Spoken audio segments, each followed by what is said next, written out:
As a former CIA officer, I always travel with gold and silver. You never know when you're going to have to talk your way out of a situation. And yes, I have had to do that overseas. So this right here is a tube of silver. And I'm going to tell you why every time I travel through TSA with my gold and silver, I always get stopped. So when I'm traveling, I usually have, like here, a tube of silver. I'll have some gold coins. I like the 1/4 ounce gold coins. But every time I go through, I put it in my backpack, right? They pull my backpack to the side. And then, of course, they say, hey, is this your backpack? And then they check it. So why do they always pull me to the side? Why do they rifle through my backpack until they get these coins? And then why do they dump them all over and spread them all over like that?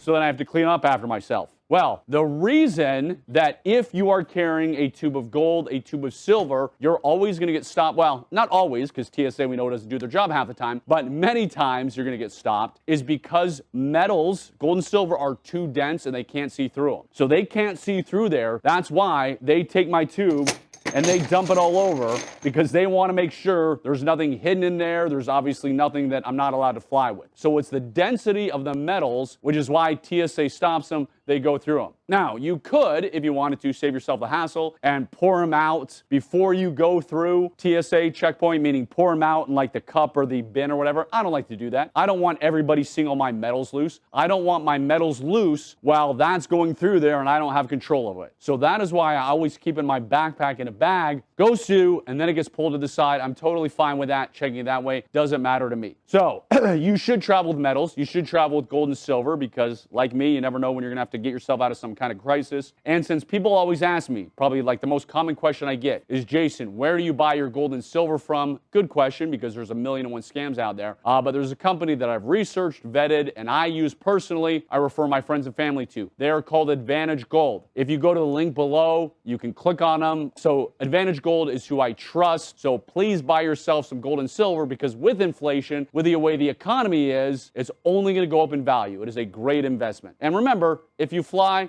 you're going to get stopped, but who cares?